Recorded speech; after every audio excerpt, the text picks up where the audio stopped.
Hey guys, how was everybody's Thanksgiving? Good. Good? Okay, so did you guys kind of thought about, after we did that one lecture right before Thanksgiving, kind of like the importance of Thanksgiving in American history. And I thought that was actually super cool that it kind of hit at that time period. It was kind of fortuitous for us. And I got a lot more out of it than I thought I would originally when we put that together.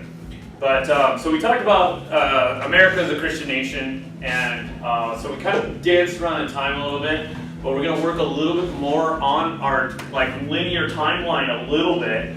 So we're going to kind of go forward a little bit, we're going to go back a little bit, we're going to talk about how Christian history changed a little bit throughout different nations, as well as what happened after the American Revolution. A bunch of different things happened after the American Revolution. And it's exactly the same thing in a way, but not as extreme as what happens after the French Revolution. Be careful what you ask for, you might just get it. Yeah. And so what happened was many felt after the American Revolution that certain Christian practices, except those that could be considered as those of natural reason or common morality, was part of a bygone era. That traditional Christianity no longer really it's like antiquated. And so these new ideas of what was Christianity and stuff like that was coming out of this time period. It was because of this age of enlightenment that that's a pretty loose term, actually, was coming about. And because of this new ideas of Christian thought, and not all of them are good, including what was Unitarianism and Universalism came out. People might be familiar with the Unitarian Church is even around today. In a nutshell, Unitarian are those who rejected the doctrine of the Trinity. As well as they also disagreed with many parts of Christian doctrine which were common at the time. Universalism is where they say in the end everybody's going to be saved anyways. And this was actually introduced of all things by radical Methodists from Britain. Because even Methodism was having their own little splinter groups as well. And that Universalism actually comes to America shortly before the Revolutionary War. Now, out of this, the two movements will merge, Unitarianism and Universalism, and then a new thing will come even out of this, where certain members of this will turn to another different party group called Transcendentalism. I can't even say it. Transcendentalism. Okay? And talk about, you're like, well, what is it? Yeah, what is it? Jesus. Transcendentalism for dummies. I found this, I couldn't resist, because I can't even say it. And now the one thing is, I found a slide that actually where they talked about their common tenets, and I shrunk it down and put it into a slide, and then I realized when I blew it up on the TV, it doesn't read that well. So I'm going to go ahead and read it to you. This is what Transcendentalism chief characteristics. Praises individual worth over society. Contempt for attachment to social customs and habits. Believe in living in harmony with nature. Okay? Great dignity in manual labor. Relationship with God should be personal. Revolutionary thoughts and ideas, and rejections of customs, especially traditional European ones. Okay? Doesn't sound too bad. But the only thing is out of this, they're rejecting the Trinity. They're rejecting grace. Okay? And probably two of their biggest public representatives during this time period, which I was actually crushed to hear about because I love these guys, is Emerson and Henry Thoreau. Yeah, I mean, almost everybody's familiar with like Walden and stuff like that. And so these two people were huge in this movement, and they became public speakers for Transcendentalism. And they also believed in the inherent goodness of people, and that society and institutions have corrupted the purity of the individual, and that they have faith that people are at their best when they are self-reliant and independent. And they also believe that you're able to generate original insight completely on your own. Almost like a Zen Buddhism kind of thing. Yes? I was gonna say, so is that like the big TM movement that happened in the 60s and 70s? That's it. Okay. Yeah, the TM movement. Yeah. Yes. And if they're at their best getting their fulfillment from within, does that mean they don't need salvation? They Nope. don't believe Jesus died? They don't. Sounds like a state. That's just political correctness. Yes. And but the only thing is like it's like you get these little nuggets of true wisdom that do come out of this, unfortunately. Including, this is actually one of my favorite quotes from Thoreau. This is actually off of a trail. I went to the woods because I wished to live deliberately, to front only the essentials, facts of life, and see if I could not learn what it had to teach, and not, when I came to die, discovered I had not yet lived. Who signed that? Thoreau. Thoreau. Now, also out of this time, many loyalists that were part of that Anglican church or the Church of England that are still living in the U.S., they're like, we can't be the Church of England anymore, for obvious reasons. And they will actually change the name of their church. They will become the Episcopalians. They will shoot out of the Church of England and the Anglican Church. And then in 1784, because of the Treaty of Paris signed in 1783, the American Methodist Church is founded. They will split off because right when the war started, all British Methodist ministers, including Wesley and others, go back to Britain. There's only one famous one by the name of Asbury that stuck around. And he will actually spawn the American Methodist movement. Also, the Baptist faith grows in Virginia, and with expansion into the West, it'll go into the newfound territories of Tennessee and Kentucky. That's also why today Baptist religion is very, very big in these two areas, because it's really where it comes from. This is their grassroots. Now, out of all of this comes a very American term. Denomination. That's where the word comes from. Everybody's always like, they've always had denominations. No, they haven't, because remember, just a couple hundred years ago, they had Catholic and they had Protestant. Yeah. And then they had Lutherans versus Reformed, and then Quakers and Puritans. And so, basically what we did at this time, it means accepting others' beliefs in a religious, pluralistic society in which we agree that we are all Christians. And so we are one denomination of the Christian faith. That is where we get that word from. Yeah. And it's really interesting that that is a very distinctly American term. Now, let's talk about what's going across the pond. The French Revolution, otherwise called the Chechunk.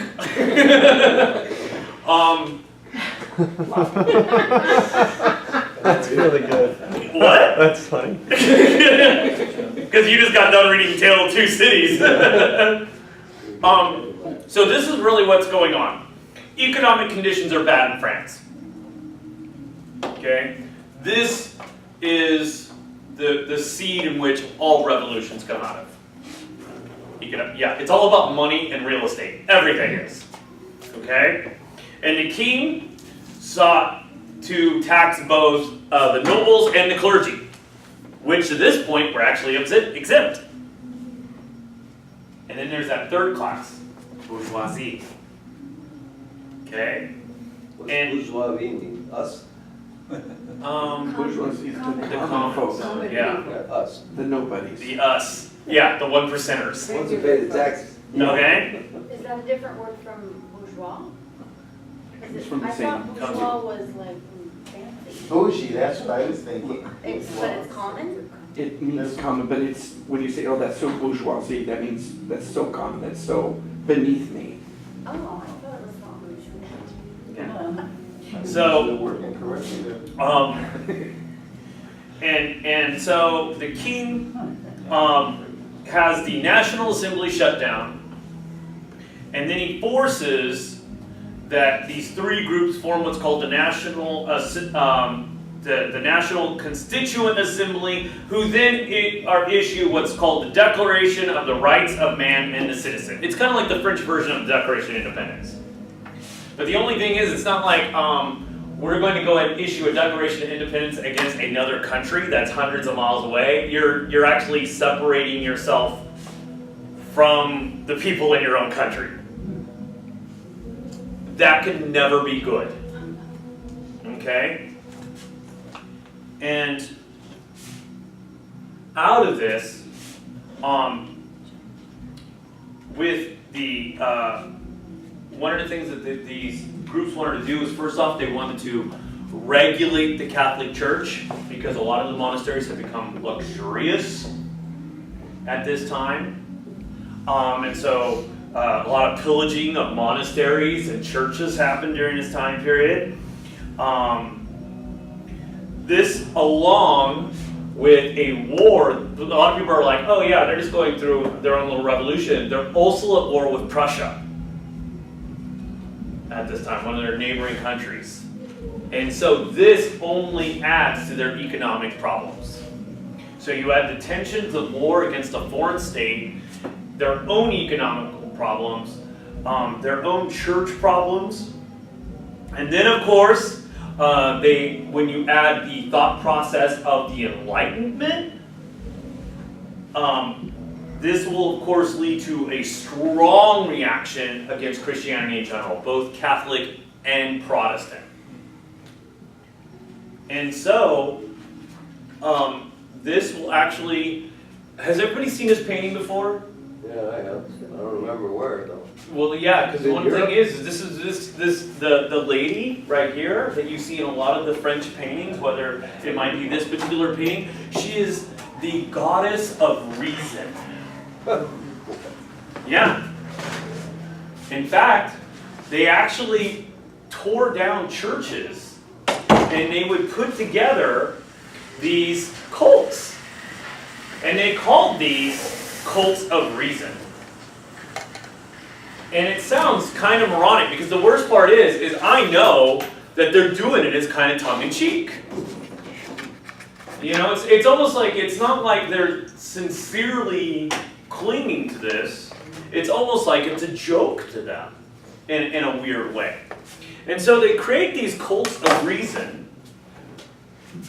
And this is actually what's known as a festival of reason, to where they'd have a beautiful woman dressed up and adorned with the shield and the spear, portraying Minerva as the goddess of wisdom. And then they would burn books and everything like that, religious tracts. They would set up their own idea of who their new saints are, including Jesus was actually put as a saint, but not as in a way of as simply a wise person.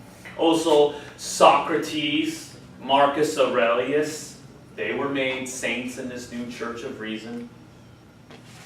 And of course, the philosopher Rousseau. But there was another group of people that, other than these are almost like militant atheists, in a way. But there was another group of people at this time period that also did something, and they actually called themselves the Church of the Supreme Being, and it's deism. And this actually deists. We'll talk about that in just a bit, but let me put it this way: between the cult of reason and the Church of the Supreme Being, they made extensive use of the guillotine. Between 2,000 and 5,000 priests and nuns were killed. as well as many lay people of the church. Okay? And this is actually in June 8th of 1794. This is what they called the National Celebration of the Supreme Being. And we're literally tens of thousands of citizens of France all got together. Now, this actually changes a little bit, including during that war with Prussia in 1798. France will actually invade papal lands, and they will actually capture the Pope. And they will imprison him. And that is Pope Pius VI. And they will take him back to France as a prisoner. In 1799, Napoleon Bonaparte takes over. And he actually becomes master of France. Pope Pius dies while he's in French custody. And Napoleon sees that things have gotten way out of hand. And he actually tries to make amends with the Catholic Church. And so, what happens is in 1800, the church names bishops that will be both friendly to both church and state. As well as in 1804, Napoleon is crowned Emperor of France. And he actually has the Pope oversee his coronation. So he's bridging the gap. Now the only problem is things don't go as well as they hope when the Pope condemns Napoleon's divorce to Josephine, and so he has him imprisoned again. And so, that would actually be Pius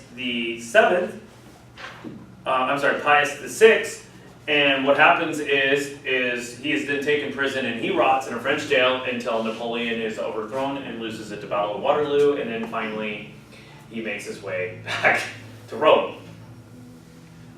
Isn't history fun?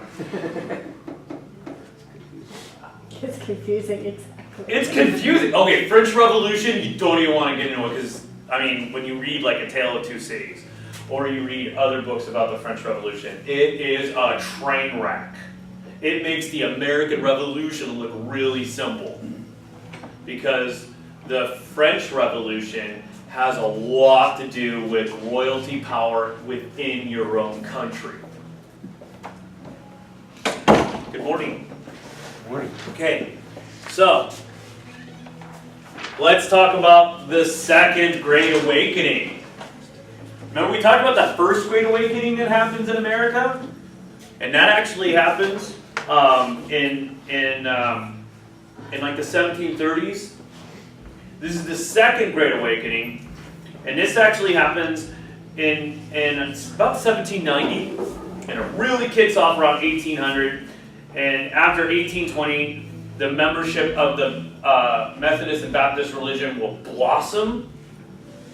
Now, one of the things that's very interesting is the Second Great Awakening is, by a lot of historians and critics, they call it less intellectual and more emotional. You take that however you want, okay? And this is the real revival meetings that happened during this time period.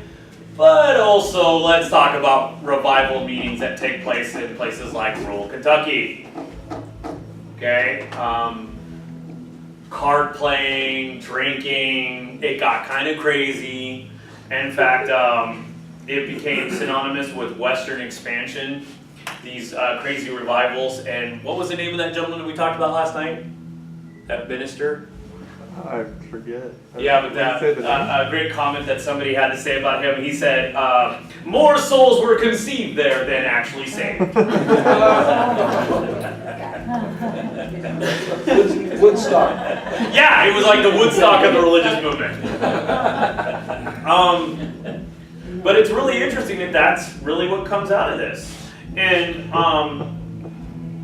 the one thing is that it has a larger romantic notion. You know, you look at these paintings, especially during this time period, it's really tied into the romanticism of its age.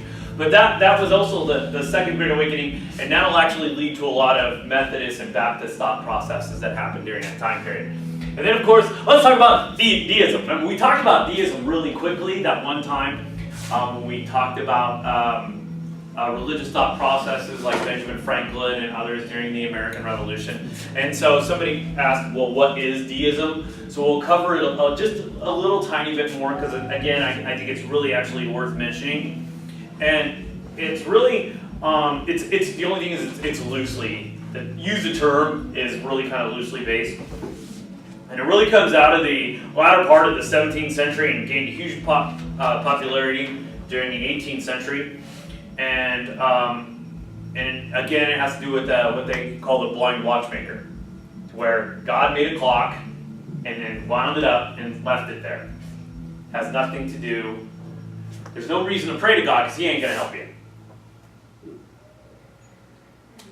You know, there might be grace, there might be, but a lot of times they actually refer to certain deists will actually disregard the grace of Jesus.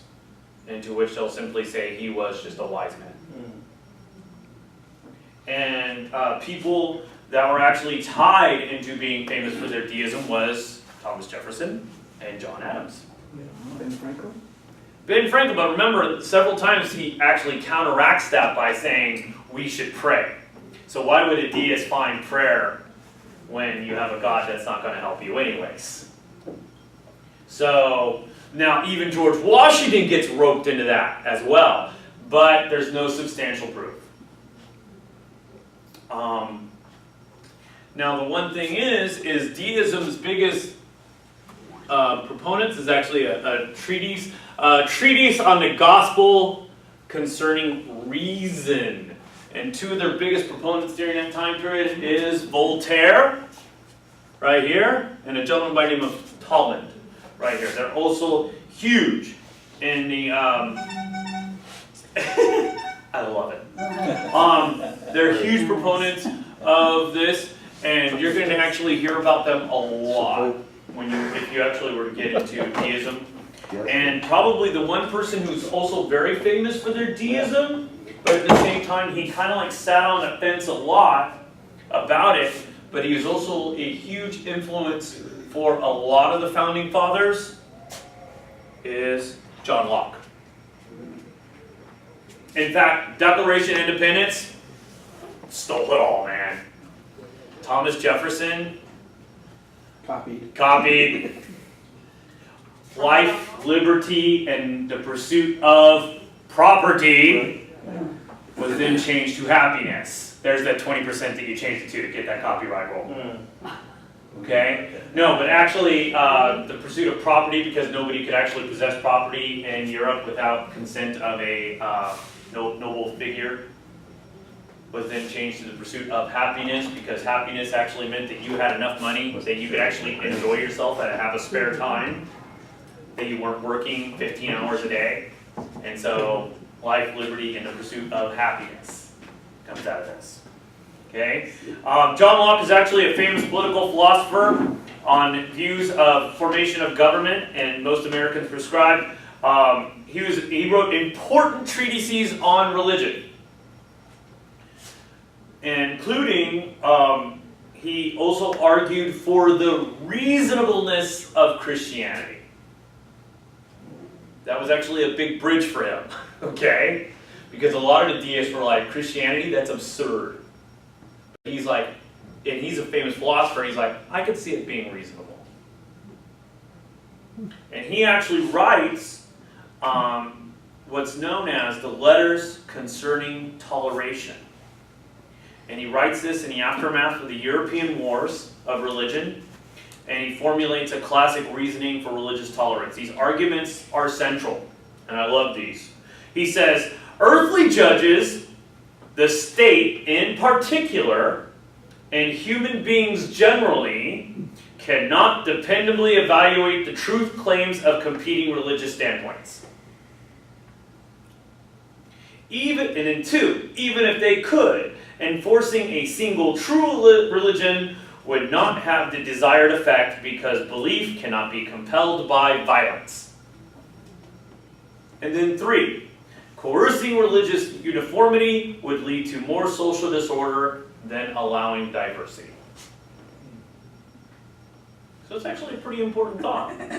You know, again, he's talking about the separation of church and state, which is huge. Okay? So that actually comes out of one of the greatest minds of that time period. Now, really quickly, I love... Yes, sir? John Locke was an Englishman? Yes, he is. Yes, he is. But I love classical music, and I want to touch on this as well. One of the most famous Christian composers at this time period is Johann Sebastian Bach. Okay? And he was actually quoted as saying that he writes only for the glory of God. And even though he's known for his chamber music and his orchestrations, what a lot of people don't realize, he's also world famous for his hymns. Okay? Ever hear of those? Let's talk about famous Christian writers during this time period. This is Philip Doddridge. He actually wrote hundreds of hymns, including his most famous hymn is what's known as "O Happy Day."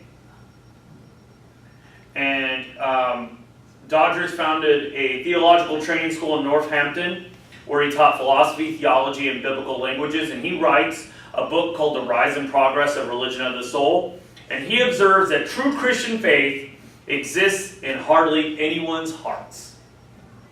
And he sets out the remedy to fact. Doddridge carefully and has a moving examination of the human heart. And he will later go on to influence William Wilberforce, we'll talk about later. But actually, one of the people that claim that they got inspired most by Doddridge is Spurgeon, Charles Spurgeon. And we'll talk about him next week. Don't get excited. Okay? Have you guys heard of Charles Spurgeon? Oh, of course. No? Don't worry about it. We're going to talk about We're Charles excited. Spurgeon. Huh? We're excited. We're excited. Oh yeah, because you know what? One of the things that's really cool is that I'm like, I finally get to talk about people that a lot of people understand. And so he will later influence Charles Spurgeon, and they're going to draw a lot from Doddridge's work. Also, a gentleman by the name of William Paley is also writing a book. He writes a book called Principles of Moral and Political Philosophies. And he's also an Englishman, theologian, and philosopher out of Peterborough. And he graduates from Cambridge in 1763 and becomes a fellow of the college. And in 1776, he retired to a rectory. He wrote in his book on Principles of Moral and Political Philosophy that science, which teaches men their duty and the reason of it, and also he teaches duties towards God. In which he says that the necessity of referencing the deity, of informing and directing those less inclined to belief by a solemnity and decorum of conduct, while a freedom of inquiry concerning spiritual matters is necessary, Christianity must never be made a topic of raillery, a theme for the exercise of wit or eloquence, or a subject of contention for literary fame and victory. He refers to, there's a very famous book that was written during this time period by a guy named Edward Gibbons. He wrote a book called The Fall of the Roman Empire. And he actually called this type of work one continued sneer upon the cause of Christianity. And then, of course, William Wilberforce. This guy's like my hero. Okay? That's why I dress like him. No, I'm just kidding. He actually wrote a book that was actually a very great book called Practical View of the Prevailing Religious System. That was kind of vague. And he said, and so basically the book is about a testimony of his own life. And then he confronts his fellow countrymen as nominal Christians. He basically calls them Christians in name only. And by accepting the Christian creed but failing to live the Christian life, the spiritual foundation of English society was rotting away at its core. And Wilberforce influenced book challenged readers to center their life, both public and private, on Christ's condemning work and teachings. Well, for him. So let's talk about him really quickly. He's actually born out of a wealthy merchant family. He's born in 1759. And when his father dies and his mother takes ill, they actually send him off to an uncle and an aunt. So he goes to move in with them. The only thing is his uncle and his aunt are closet Methodists. See, Methodism at this time period was considered like extremism. Because remember, like Wilberforce is talking, almost everybody, they refer to themselves as Christian in name only. You might go to church on Sunday, but there is no, during this time period, there's no public works thing. You gave money to the church and you hope that the church did whatever they're supposed to do with it. But people weren't directly being out there in society. Like we have the idea of Christian charities and stuff like that. They didn't exist at this time period.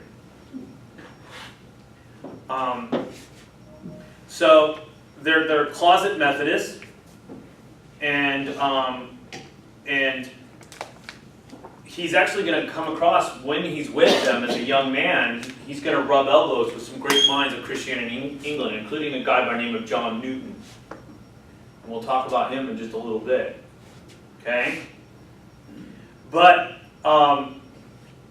when his grandparents find out that he's shacked up with the crazy aunt and uncle, they yank him away and they pretty much beat every religious fervor out of him.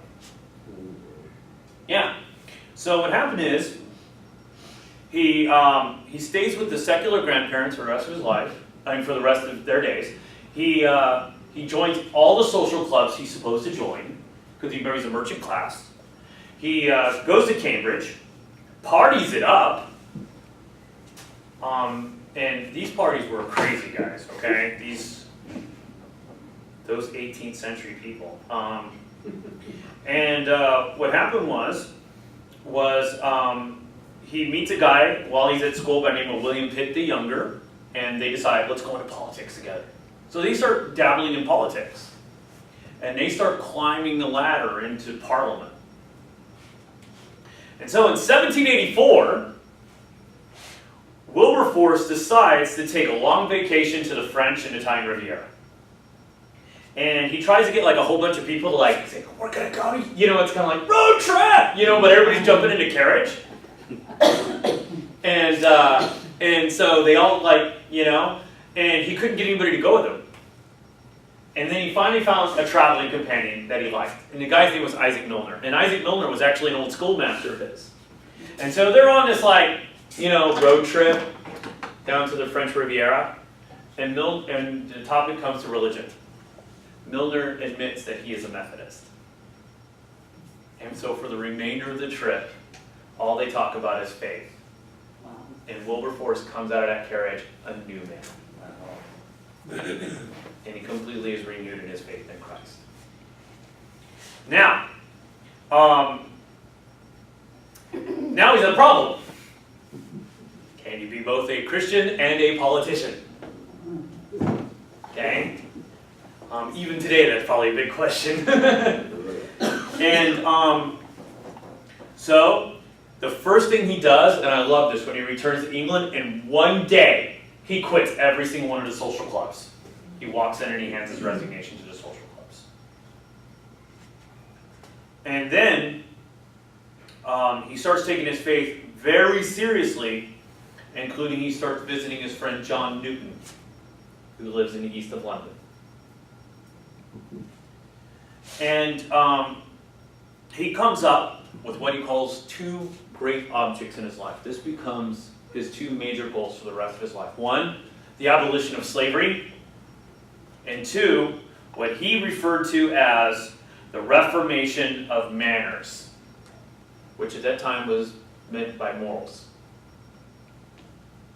And so this becomes like his battlefront.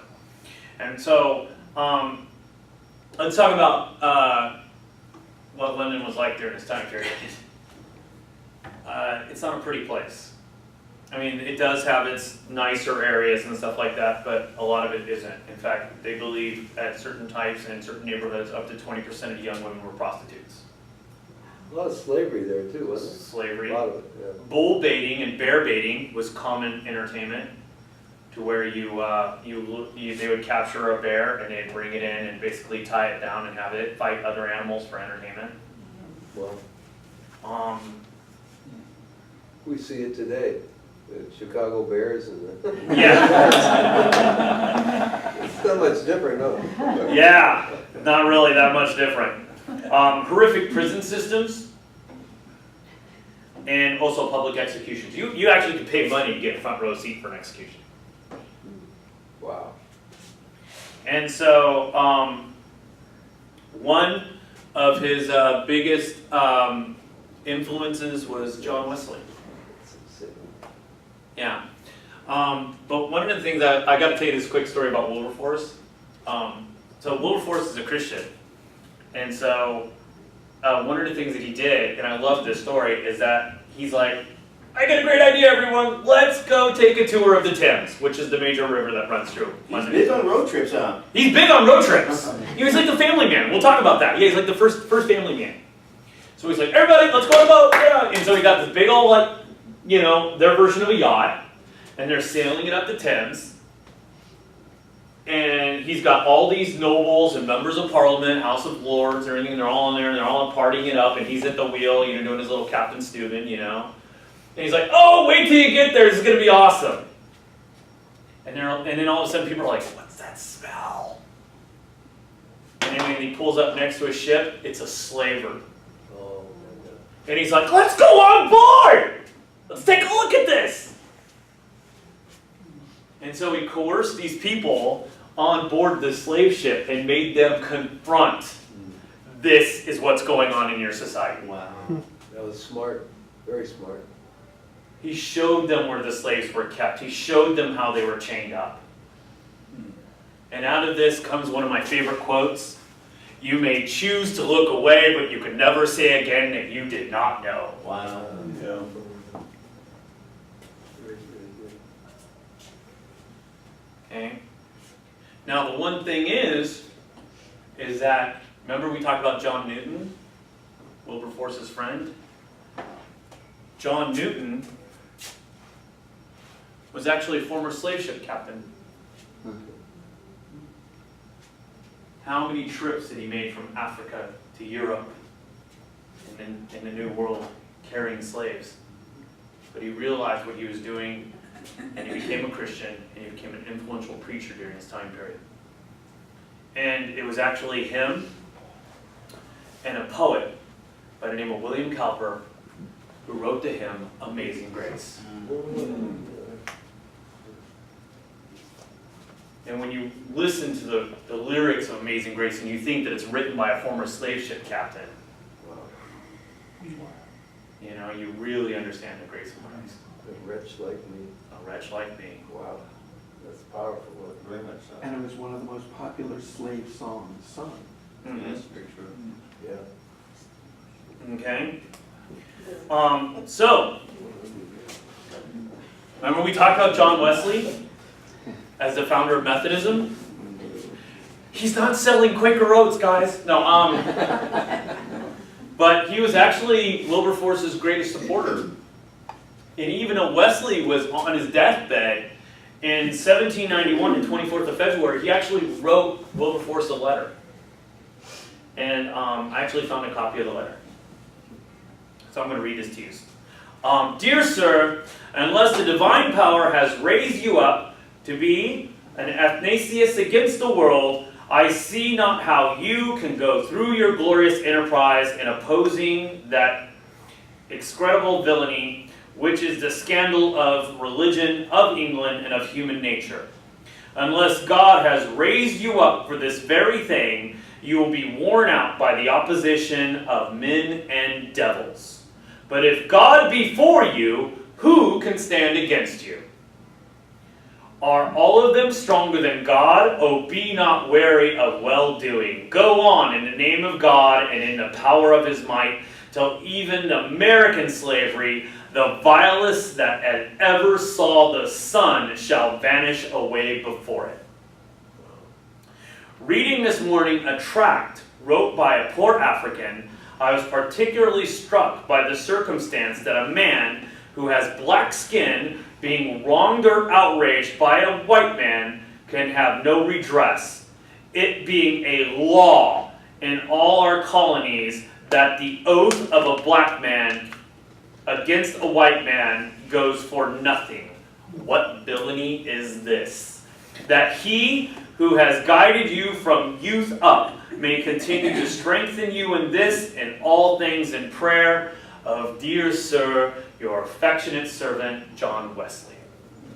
He wrote this 2 months before Wesley died. Okay. In 1807, a bill was finally passed in Parliament, making the acquisition of slaves illegal. But it doesn't mean slavery's not going on. You just can't buy them anymore, at least not legally. Okay? But the only thing is that it is simply too profitable to just quit. Yeah, follow the money. Follow the money. Yeah. I mean, when you look at the drug cartels today, it's like, oh yeah, let's make it illegal. Good luck. Okay? And he actually spends the remainder of his life urging other countries to give up slavery. Including, he does something that nobody had ever seen before. Financially boycotting industries that have to do with slavery and encouraging others to do so. Cool. It's almost, the peaceful protest. Who's watching pro football now? Yeah, Really? you hurt them in the pocketbook. That's where it hurts. That's where it hurts.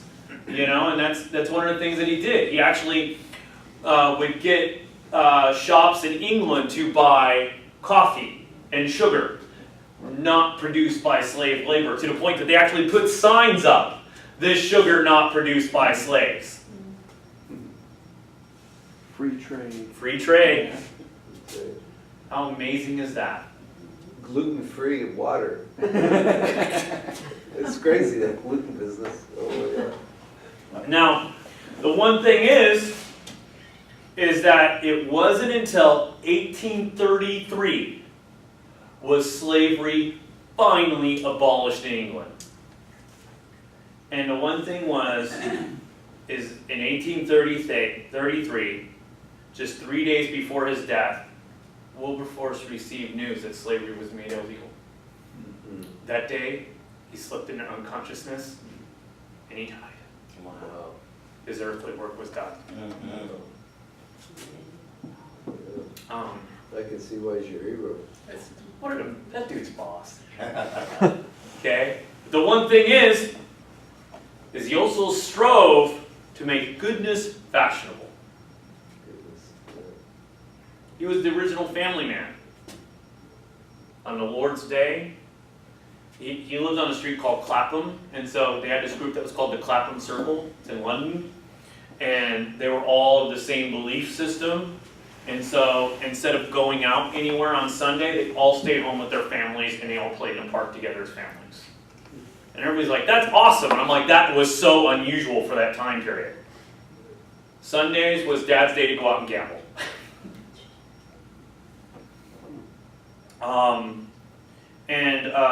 He also borrowed from Genesis 12, blessed to be a blessing, in which he actually, along with his friends, the Western world, I think even today, are greatly influenced by Wilberforce and his friends.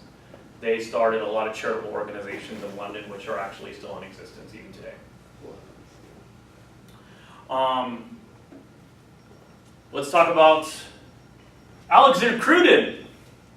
Also, a great mind during his time period. He actually puts out the first complete concordance of Holy Scripture. You're like, so? Now, the one thing is, he's actually doing the King James Bible, and he single-handedly does this. And he started it, and the one thing that was very interesting is that his biographer mentioned that he would work on it from 7 o'clock in the morning till 1 o'clock in the morning. That was all that he worked on. And he did a complete concordance of the King James Bible in 1 year. Wow. And it was originally published in 1737, and it has not been out of print since. You have a copy of it, you do. No. No, I want to now. You know?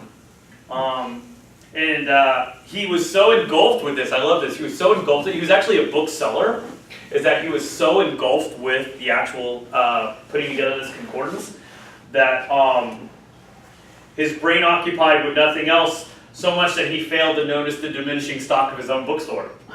And he is actually quoted as saying is, was there ever before or since the year 1737?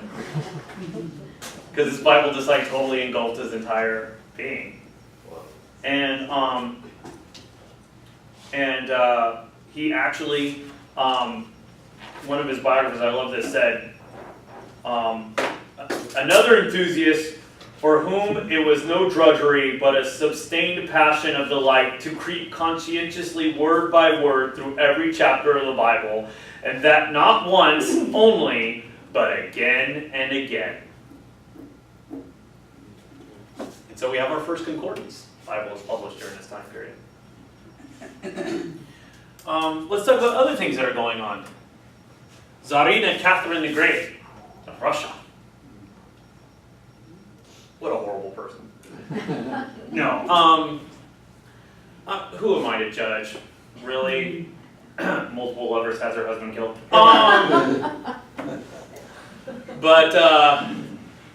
But the one thing is, she's also part of this Enlightenment.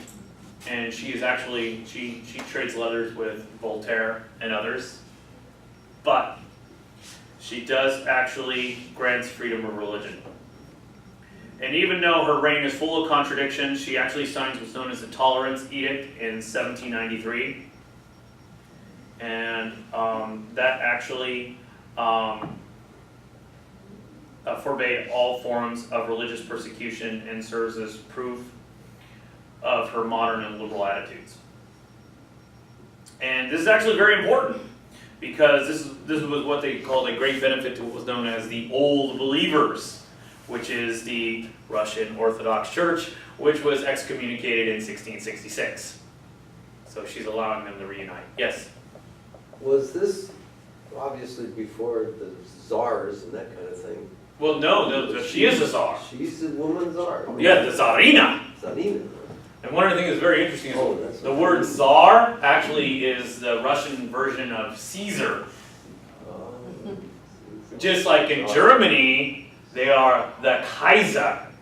Kaiser, czar. Yeah, same thing. Czars, Kaisers, same thing. They're saying dominant ruler. Chinese special, same thing. Okay.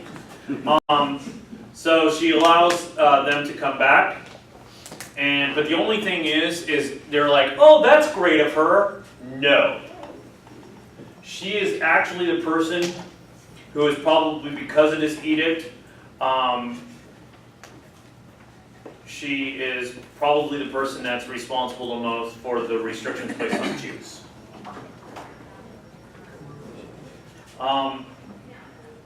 Throughout the Middle Ages, the Renaissance, Jews were always not exactly top of the line class-wise.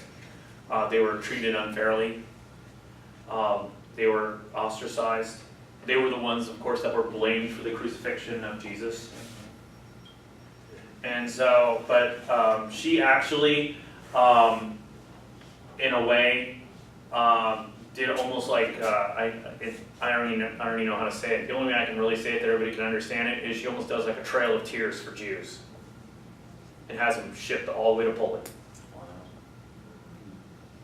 Okay, to where they're ghettoized. But she didn't kill him. No. She had shipped away. No.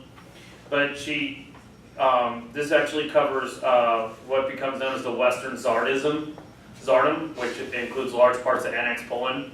And from 1791 onwards, Jews are then ghettoized. They're forced into neighborhoods. And some of these neighborhoods, when you look at them, like architecturally, they're actually like islands. Yeah. And and that their social and religious activities can only be carried out in designated zones. Okay. Also, one of these things that happens during this time period I love good literature, and one of my favorite authors that come out of this time period is Daniel Defoe. Might remember him. He wrote Moll Flanders and Robinson Crusoe. But he's also known for writing his Christian tracts. In fact, he wrote what became known as, it was a satirical tract, actually, that he wrote. It's called The Shortest Way with the Dissenters, or Proposals for the Establishment of the Church, in which he wrote, he meant it as a satire, but actually he's writing about religious tolerance. Because he himself is a Presbyterian, and Presbyterians were persecuted during this time period in Europe. And That's where Afro came from. Yeah, true. It's a bad hairdo, man. I know, it's like, who's got the craziest periwig ever, you know? I mean, you can see some of these really, there was like really quickly going back to American colonies, I read this description of Governor Hutchinson, who was said to have the largest periwig in the entire colonies. I'm like, the thing probably eclipsed the sun. But Daniel Defoe, the writer of Robinson Crusoe, was also known for his Christian tract writing. And then, of course, something also very interesting happens during this time period, that Christianity is not just taken out of Europe and the Americas, but they feel the need to expand it to other places in the world. And this also gives birth to the London Missionary Society. And they actually started up in the late 1700s by evangelical Anglicans and other various nonconformists, and it was largely reformed. And they will actually make their way into Oceania and Africa, and all the way into China and the Polynesians.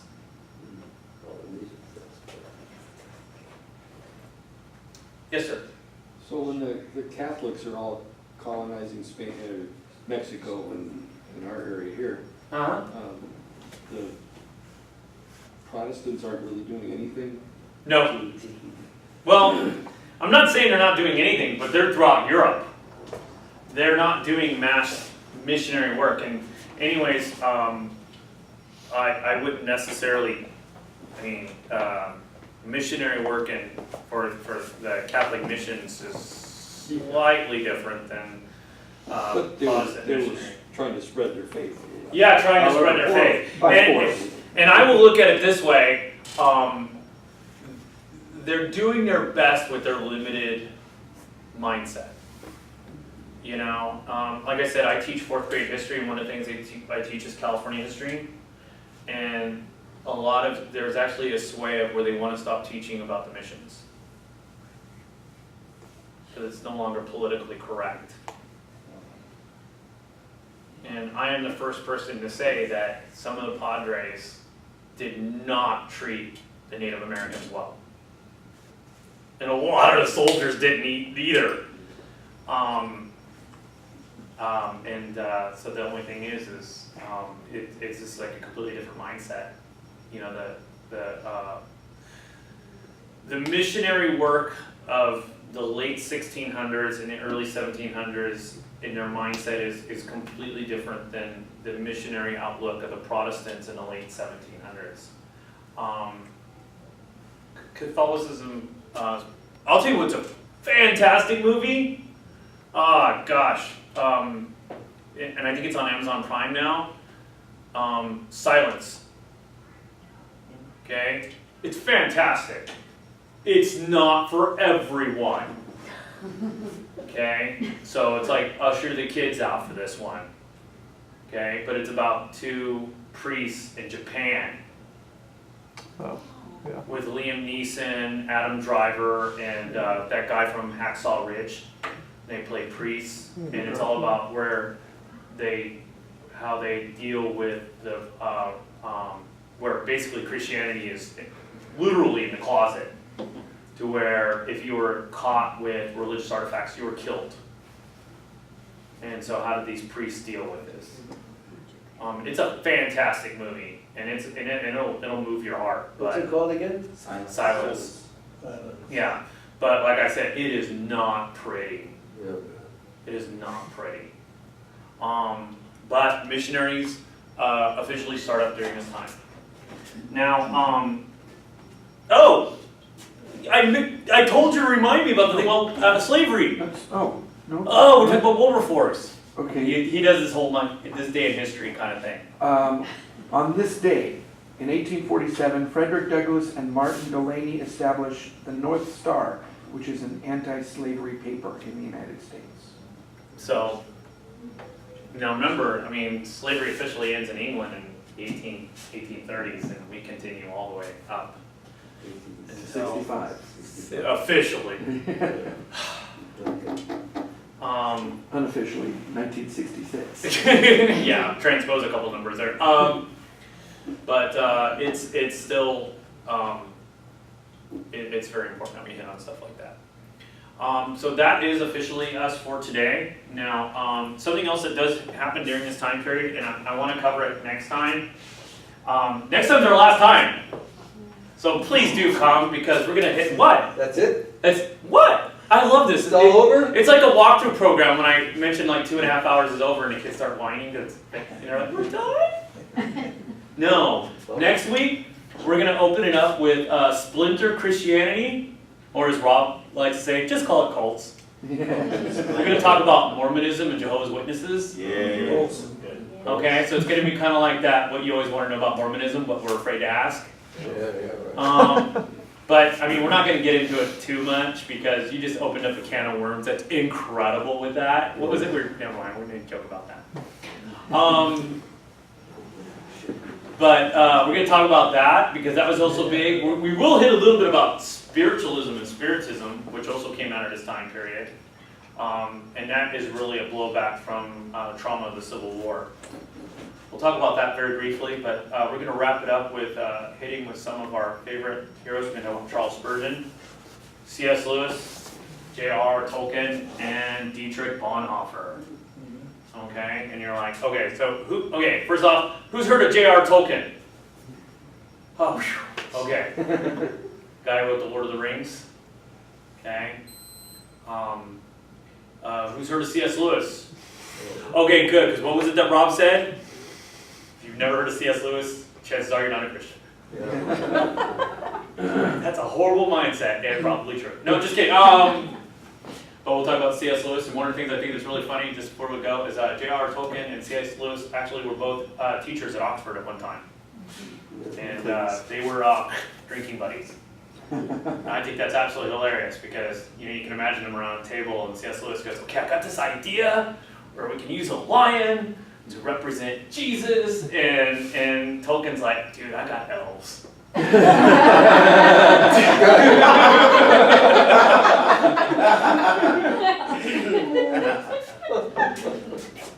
And then we're going to talk about Charles Spurgeon, who actually comes from a family line of preachers, but he will actually change. He will become like the evangelical Christian of that time period. He was an amazing individual. Even as a young man, he was a prominent preacher at the young age of 60. And we'll talk about him. And then we're going to finish it with another one of my heroes, Dietrich Bonhoeffer. And if you're not familiar with him, he was actually a Lutheran minister who, before the war broke out, he actually made his way to the United States. And when he realized how bad things were for people in Germany, he purposely went back to Germany. And he tended to their souls. And he spoke out against Nazi Germany. In fact, he was actually a spy. Don't give away too much. Okay, but the one thing is he will, of course, pay the ultimate price. Okay? Does anybody have any questions about places we talked about, people we talked about, or people we slandered? Okay? Now, I do have excellent news for you. One, next week is our last one. That is a boo. I'm sorry about that. But the good news is there's biscuits and gravy. Biscuits and And grits. And grits. Chris! Yes! So, grits and gravy for those of you who are really looking for some angioplasty. Yeah, really. Thank you guys, thank you so much. Charles. For a